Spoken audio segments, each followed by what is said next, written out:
Vamos a ir a un bello lugar, nos vamos a ir a Viena.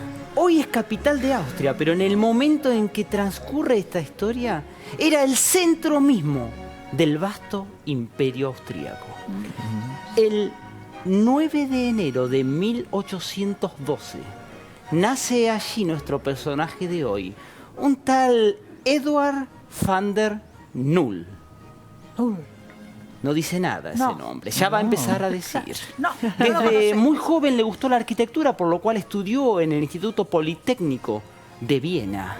Apenas se recibió, emprendió un largo viaje con August Sicardus, que era su gran amigo y sería inseparable durante toda su vida. Fueron por toda Europa Occidental para perfeccionar sus técnicas de arquitectura. Cuando vuelve a Viena en 1844, ingresa, pero como profesor, a la academia, a dar una materia que fue impuesta exclusivamente para él: perspectiva y ornamentación. ¿Qué les parece? Pero además, al mismo tiempo, acaparaba trabajos de los mejores en esa Viena de esos años. Siempre a la par de su amigo August, con quien tenía una simbiosis artística y profesional. Tenían aquella Viena de mediados del siglo XIX ya una bien merecida fama de arquitecto de élite. Y le daban los mejores trabajillos, por supuesto. Ya un par de edificios que luego serían emblemáticos en Viena habían partido de su cabeza y de sus manos, de sus planos. Pero cuando le llegaría una pelota de pechito en el área chica... ¿Qué pechito? Sería en 1858. Allí se abre a concurso la construcción de la Ópera de Viena. Se anota el tipejo con su inseparable amigo y lo gana. Así que entre 1861 y 1868 convirtió esa construcción en la razón de su vida. Se obsesionó con ese edificio al que le imprimió un estilo neorrenacentista en honor al comienzo de las artes arquitectónicas. Estaba en 1868 dando sus últimos pincelazos, vamos a decir, pero con una tonada buena, claro, de los otros, a su obra. Pinceladas que se convertirían. Su obra se convertiría en el centro neurálgico de la música en Europa. Y esa ópera, ese edificio que él estaba terminando, sería llamado hasta la caída de los Habsburgo la ópera de la corte imperial de Viena. Ya para esa época el imperio austríaco se había convertido en el imperio austrohúngaro. Claro. Y este señor en ese año solo tenía que sentarse al presentar su obra terminada, solo presentarse a esperar los honores. Así que aquel joven que amaba la arquitectura desde siempre era ahora el creador del edificio más emblemático de Viena.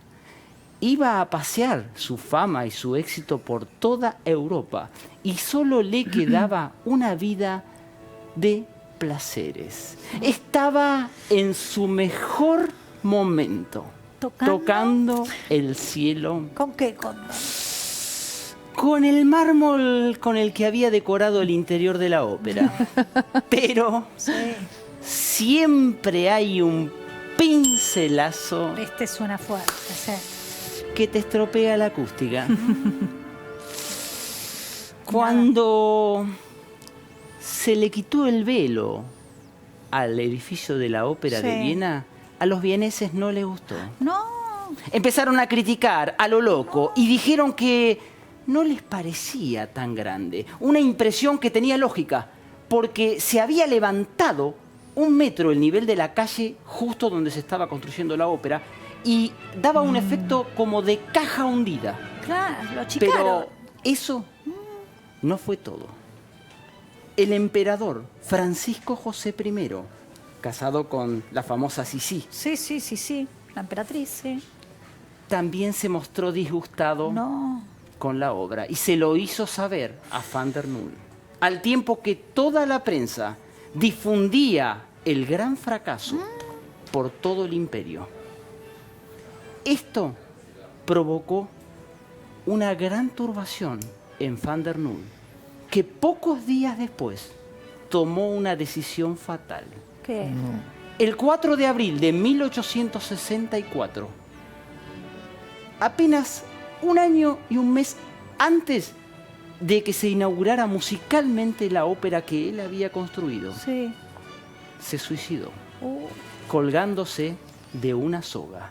Dicen que el impacto que causó este suicidio en el emperador fue tan grande que a partir de ese momento usó siempre una frase estándar para cuando le presentaban un proyecto artístico. ¿cuál? Decía, muy bonito, me gustó mucho. Con tal de que... Qué terrible, qué terrible. Bueno, no sé si en Céré tienen grandes casas de ópera, No. arquitectos. Y poquitos también. Bueno, Estamos tirame un flojos, albañil, pero... algo, cóndor. No, pero yo te voy a traer uno, porque en Céré estaba el Gordo Marchi. Bien, ¿ves? Al Gordo Marchi le decían hornero, El Van der Nul. claro, el Van der Nul de Céré, porque todas las cosas las hacía con el pico. Y él se las arreglaba de una manera u otra. No era arquitecto ni era tampoco decorador de interiores, pero él se las arreglaba para hacerle trabajillos en la vía pública al emperador de Céré. ¿Qué era? Nuestro conocido Jorge Tiraboski I. Sí, claro. El gordo era una mezcla de elefante y dromedario. Grandote, pesado, macizo y con una extraña joroba que era su, Sí, te iba a su decir. sello distintivo. Tenía un cuarto de manzana donde había armado su taller, que no era otra cosa que un amasijo de fierros todos oxidados, esqueletos de autos que jamás se arreglaban, aparejos, herramientas, también hechas bolsas. Así que él ahí armaba y pergeñaba triquiñuelas para esquilmar las arcas públicas. Porque, ¿saben qué pasa? El tipejo, aunque nadie supiera cuál fue el origen de su ingreso ahí, estaba en la Comisión de Fomento de Colonia Céré. Así que cuando había reunión, la voz cantante era él. Y por una extraña razón, Jorge Tiraboski lo escuchaba. Ahora, él siempre tenía un latiguillo que lo hizo casi su marca. Él, en vez de decir, escuchame una cosa, siempre decía, escuchame una copa. No se sabe por qué. una copa. Locurillas lingüísticas de Céré. Escuchame una copa. Y bueno, Jorge le daba todo. Así que él proponía los más inverosímiles proyectos para adornar Céré, para hacer alguna cosita. Y una vez que Jorge se los aprobaba, porque siempre se los aprobaba, pedía materiales de sobra, casi para hacer la ópera de Viena. ¿Cuál era el truquillo? ¿Cuál? Que el tipejo después vendía esos materiales y hacía la obra que había prometido, pero con materiales que él tenía cobachados más baratos en su casa. Él con eso se hacía la diferencia, porque el chiquitaje es la vida de esta gente. Él con eso, por ejemplo, con el taller, pagaba los costos fijos, los gastos fijos. Y con estas otras cosillas, él se cambiaba el auto, Claro. se iba de vacaciones. Y bueno, y así andaba. Ahora, ustedes veían el bosquejo de él. Ver el bosquejo era como ver la Torre Eiffel. Y después ver la realidad era ver un poste del alumbrado ¿Te daba un público. buen diseño? Sí, pero la realidad nunca se plasmaba. Hasta que un día propuso hacer para la entrada del pueblo como una especie de monumento de bienvenida, algo así. Pidió de todo. Jorge lo proveyó. Yo creo que solo le faltó traerle mármol de Carrara. Lo proveyó de todo y él hizo como siempre. No solo vendió las cosas, sino que tardaba. Tuvieron que posponer la inauguración. Cuando fueron y develaron eso, así como develaron la ópera de Viena, la gente que estaba ahí para la inauguración de Céré se quedó muda. ¿Qué era? ¿Qué era? Era un intento de gaviota, porque él, claro, representaba a la gaviota que va siempre atrás de los arados en el campo. Todo. Un intento de gaviota rodeado por un arco informe que decía bienvenidos a Colonia Céré. Lindo. Un desastre, con hierros todos. Lindo, dice Qué Gaby. bonito. No, claro, y quedó ahí, pero bueno, un poco de lástima. Ahora, aún así, a pesar de estos traspiés, él seguía adelante porque era el hijo mimado de Jorge Tiraboski I. Así que otro día, casi para fin de año, un poquito antes, en octubre, dice Jorge Tiraboski, vamos a hacer una fiesta de fin de año para el pueblo. Hay que hacer algo a la gente, hay que darle algo, una alegría, algo así, que reunió otra vez a la Comisión de Fomento para que tiraran alguna idea y obviamente la voz cantante ahí fue la del Gordo Marchi. Cortó al último que estaba hablando porque ya estaban diciendo, che, vamos a hacer algo en el Cluloso 11, en el Salón de los Clulosos 11. Lo cortó en seco y le dijo, escuchame una copa. Una copa. Escuchame una Hay copa. que hacer algo distinto. Una copa. Una copa. Hay que hacer algo distinto, algo con estilo, Gaby. Algo con estilo. Hay que hacer un almuerzo al aire libre. Yo les hago el quincho. Yo les hago un quincho, pero de lujo, amplio, con ventilación. Así la gente se mueve, el tiempo va a estar lindo. Listo. Está. Jorge, claro, como siempre, lo escuchó. Pum, todo. Le dieron todo. Pidió hierro estructural, ángulos, soga de la mejor, cableado, una lona que no había, pero yo creo que ni el mejor circo del mundo tenía la lona que pidió él. Le dieron todo y Jorge, claro, en el momento, para abaratar un poco el costo, le dice, che, te doy 2 empleados municipales para que te den una mano. No, lo cortó.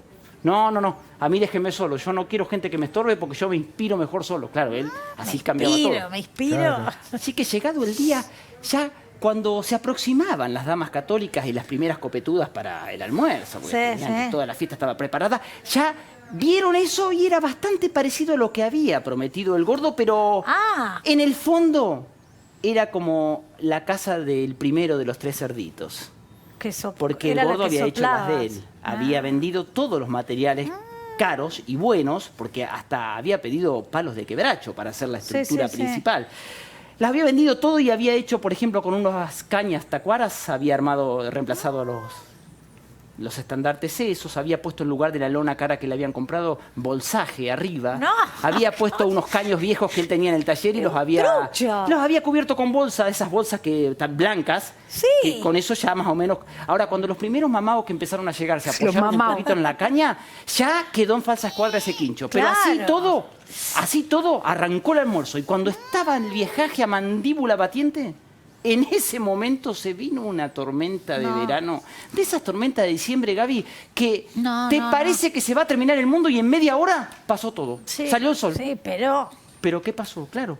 No soportó la estructura que había dado el Gordo, no lo pudo soportar. Se cayó todo, el viejaje con los cubiertos en la mano quedó cubierto. Jorge Tiraboschi con el cuchillo arriba de todo. Dejó el tendal de gente embolsada y Jorge con un cuchillo medio quería cortar para salir y matarlo al Gordo de una vez. Ahora, a pesar de que le descubrieron ya para siempre todas sus triquiñuelas y que se quedó sin ese currito que tenía, porque lo suspendieron para siempre, eso no fue lo peor.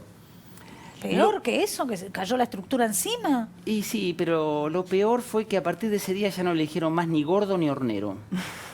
¿Cómo le dijeron? Ropa vieja. ¿Por qué? Porque dejó el tendal. Anota, Carola, por favor. Conozco varios ropa vieja. Che, pero Tiraboschi no se daba cuenta. Tiraboschi era un voluntarista de los que quedan muy pocos. Sí, pero largaba el billete al final, ¿viste? Sí, esas pobres arcas. Te armaba un hotel. Armaba todo, lo que él prometía era impresionante. Un hotel patagónico. Sí, él si hubiera estado en Viena, él hubiera ganado el concurso. No lo dudo. Imperial de Viena. No lo dudo.